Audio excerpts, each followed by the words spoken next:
4월 7일 화요일 모든 주권을 지닌 하나님께 도우심을 구하라.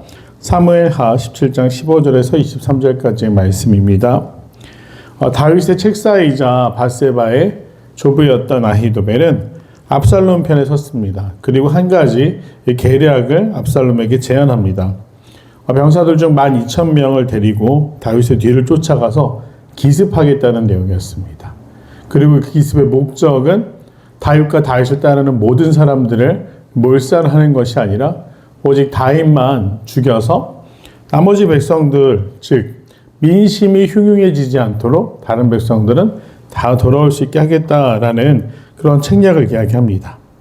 그러자 압살롬은 갑자기 신중한 태도를 취합니다. 후세라는 책사도 불러서 과연 이 작전이 타당한지 더 나은 작전은 없는지를 물어보자라는 이야기를 하죠. 근데 후세는 또 누굽니까?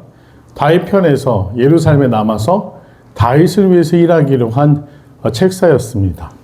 그러자 후세는 굉장히 설득력 있는 이야기를 하게 됩니다. 다윗과 함께하는 다윗 자체도 골리앗을 무찔렀던 용사이며 다윗과 함께한 모든 자들이 정말 영웅이자 용사인 사람들이기 때문에 기습을 12,000명이면 뭐 적은 인원은 아니죠. 이동하는 소리라든지 규모라든지 또 기습이 시작되었을 때 혹 다윗의 측에서 눈치라도 챈다면 결코 기습은 성공하지 못할 것이다. 그 큰 피해를 입을 수밖에 없다. 그러니 기습작전이 아니라 나중에 준비를 차곡차곡 다 해서 이스라엘에 온 백성들을 모아서 정면으로 상대하는 것이 좋습니다. 라는 제안을 하게 됩니다. 그런데 이때 참 놀라운 일이 일어나죠. 하나님이 압살롬의 마음을 움직이셨습니다. 사실 현실적인 것은 아히도벨이 제안한 것이 훨씬 현실적인 제안이었음에도 불구하고 후세 이야기에 설득당한 압살롬은 기습을 포기하게 됩니다. 그리고 후세는 사독과 아비아달, 다윗 편에 섰던 두 제사장을 찾아가서 이 계획에 대해서 이야기를 합니다. 아히도벨이 기습을 준비했고 혹 지금 여기서는 안 하기로 했지만 기습을 할 수도 있으니 빨리 이 소식을 다윗 왕에게 전해달라고 이야기를 하죠. 그래서 이 사독과 아비아들의 아들이었던 요나단과 아히마스라는 아들들이 다윗을 위해서 예루살렘을 떠나서 그 이야기를 전하기 위해서 달려가게 됩니다. 정말 한편의 스파이 영화처럼 여러 가지 책략이 오가고 또 정보를 알려야 되는 상황 가운데 이 요나단과 아히마스는 사람들의 눈을 피하기 위해서 성이 아니라 곁길만 이용해서 다윗에게 달려가게 됩니다. 그런데 앞선 구절들을 보면 다윗이 어느 곳에 있었습니까? 베냐민 지파의 땅을 지나면서 모욕을 많이 경험하게 됩니다. 왜냐하면 선대왕이었던 사울이 베냐민 지파 출신이었기 때문에 그들에게 다윗은 왕위를 찬탈한 사람이었기 때문이죠. 그 수치와 어려운 가운데 마음이 참 어려워진 그 다윗에게 이제 요나단과 아히마스가 아히도벨이 기습해올 수도 있다. 혹은 압살롬이 이러이러한 계획을 세우기 때문에 그 계획에 대비를 세워야 된다라는 것을 전하기 위해서 달려갑니다. 그런데 또 이것을 누군가 보게 됩니다. 이 걸음을 재촉한 요나단과 아히마스가 에느로겔가 오늘날의 지명으로 엔로겔이라고 해서 유다 지파하고 베냐민 지파 경계에 있었던 지역이고 또 이스라엘의 중요한 수원이 있는 곳이어서 유동인구가 많은 곳이었습니다. 그래서 말하자면 스파이가 사람들 사이로 아무 흔적을 남기지 않고 숨어들기 좋은 곳이었죠. 한마디로 접선하기 좋은 곳이었습니다. 그 에느로겔가에서 다윗을 찾습니다. 그런데 이걸 사람들이 보고 또 압살롬에게 알려 추격자가 등장하게 됩니다. 그래서 이 제사장의 두 아들이 어떻게 합니까? 한 여인의 도움을 얻게 되는데 우물에 들어가서 여인이 우물 위를 곡식의 집단으로 덮어서 위장을 시켜주죠. 추적자들이 오자 여인은 뭐라고 이야기를 합니까? 엉뚱한 곳을 알려주면서 정반대 방향으로 추적자들을 따돌리게 합니다. 그리고 나서 요나단과 아히마아스는 나와서 다윗 왕에게 가서 후세가 전한 이야기를 전달하고 다윗이 채비를 차릴 수 있도록 합니다. 그러자 다윗은 후세의 충고대로 요단 강변에서 유숙하는 것이 아니라 그와 그를 따르는 용사들, 따르는 백성들 모두가 강을 건너가서 안전하게 기습을 당하지 않아도 되는 위치에서 수경을 할 수 있도록 그렇게 병사들을 이끌고 도하를 하게 되는 것이죠. 그리고 이 모든 일들, 그래서 결국 다윗은 안전한 곳에 도망쳤다라는 소식이 오늘 압살롬 진영에 당도하게 되자 아히도벨은 어떻게 하느냐? 집으로 돌아가 집을 정리하고 스스로 목을 메어 죽었다.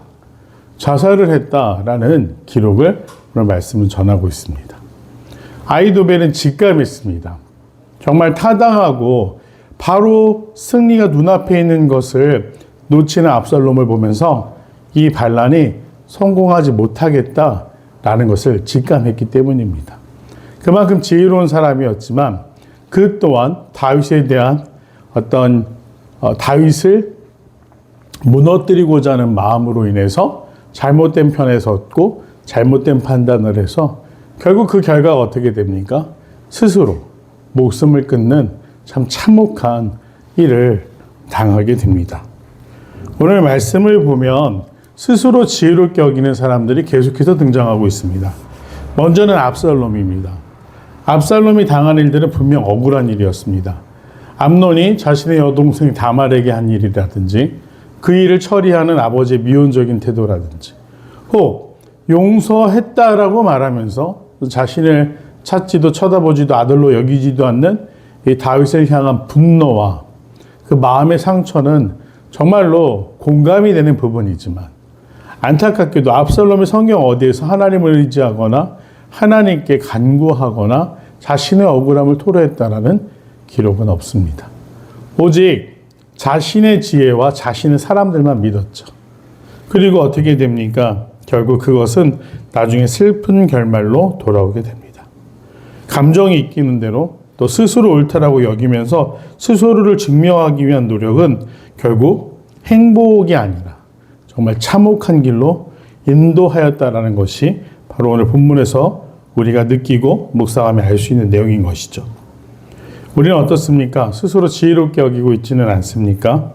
스스로 높아지려거나 인정받고자 하는 마음이 앞설 때 거기서 불행과 비극이 시작된다라는 것. 우리가 어느 정도 성공의 달콤한 열매를 맛봤을 때, 그래서 교만해서 다른 지사람들의 이야기, 더 나아가 하나님의 말씀을 듣지 않을 때 어떻게 됩니까? 스스로 무너지게 돼 있습니다. 지혜는 무엇입니까? 듣는 것이 지혜입니다. 소망하기는 참 듣는 것은 사실 쉬운 일이 아닙니다. 듣기 위해서 어떻게 해야 됩니까? 내가 말하는 것, 생각하는 걸 잠시 멈춰야 됩니다. 그리고 상대방에게 집중해야 됩니다. 또 내 생각이 다를지라도 참고 인내하며 들어야 됩니다. 그래서 듣는다라는 것은 결코 쉬운 일이 아닙니다. 그러나 솔로몬뿐만 아니라 성경에서 말하는 지혜는 무엇입니까? 듣는 것입니다. 그 힘들고 어려운 것, 나를 낮추는 것, 참는 것, 그 가운데 듣는다라는 것. 이제 내 생각이 아니라 상대방의 생각을 생각해 보면서 머릿속에서 차분히 정리하면 내가 무엇을 선택해야 되는지 지혜롭게 판단할 수 있는데 오직 내 감정과 성공의 달콤한 유혹과 욕망과 욕심이 앞설 때 사람들은 그릇된 판단을 하게 됩니다. 오늘 어떤 판단을 하시겠습니까? 어떤 하루를 만들어 가시겠습니까? 듣는 마음. 지혜가 듣는 것에서부터 시작하며 하나님은 오늘 우리를 향해서도 계속 좋은 길로 인도하시기 위해 우리를 부르고 계시다라는 것을 기억하시면서 하나님의 세밀한 음성에 따를 수 있는 지혜로운 하루가 되기를 간절히 소망합니다. 내용 관찰 보겠습니다. 요나단과 아히마아스는 압살롬의 종들에게 잡힐 위기를 어떻게 모면합니까? 한 여인의 도움으로 바후림에 있는 집 우물에 숨고 여인은 우물을 집으로 덮어 감추어준 후 추적장들을 엉뚱한 방향으로 안내합니다. 2번 아히도벨은 자신의 계략이 수포로 돌아가자 어떤 선택을 합니까? 집으로 돌아가 집을 정리하고 자살합니다.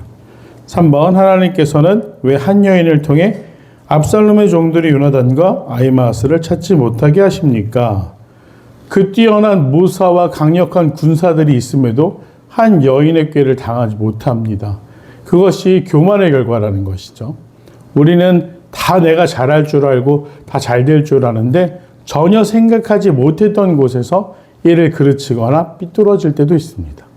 그래서 무엇을 해야 됩니까? 겸손하게 하나님께 먼저 구하는 것이 필요한 것이죠. 4번 이스라엘의 최고 모사인 아히도벨이 세운 완벽한 계획도 하나님의 개입 앞에서 무너지는 것을 보며 무엇을 느낍니까? 결국 인간이 아무리 지혜를 자랑하고 지혜롭다라고 이야기하는데 자신의 능력이 뛰어나다고 교만하게 생각하는데 하나님 앞에서는 아무것도 아니라는 것이죠. 이 역사가 그렇습니다. 수많은 계획들, 인간이 세운 수많은 성들이 어떻게 무너집니까? 정말 작은 곳에서, 생각하지 못했던 곳에서 무너진다라는 것을 우리는 쉽게 알 수 있습니다. 그래서 절대 교만해서는 안 된다. 하나님의 음성을 놓쳐서는 안 된다라는 것을 다시 한번 마음으로 새기게 됩니다. 5번 하나님의 기업으로 어려운 상황을 극복했던 때는 언제입니까? 사실 매 순간이 안심할 수 없는 상황이죠. 우리가 하루를 살아가는 거 너무나 아무렇지 않게 평화롭게 지나가는 듯 보이지만 때때로는 그 평화 속에 정말로 나를 힘들게 하는 일들이 숨어 있기도 하고 또 어려운 위기가 찾아오기도 합니다. 그래서 정말 그 순간에는 우리가 절망과 낙심과 싸워야 되는 순간들이 있죠.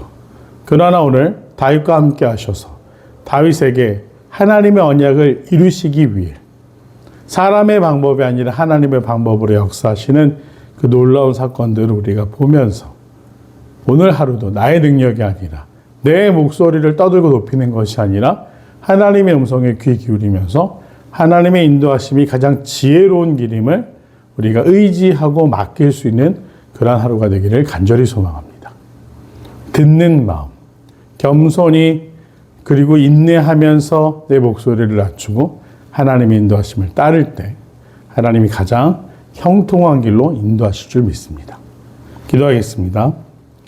은혜와 자비가 풍성하신 아버지 하나님, 주님, 겸손하기 원하오니 나의 목소리는 낮아지고 또 설령 내가 나의 성공에 취해 교만해졌다고 한다면 이 말씀을 통해 깨닫게 하여 주시사 겸손히 하나님의 음성에 귀 기울일 수 있는 믿음의 사람 되게 하여 주시옵소서.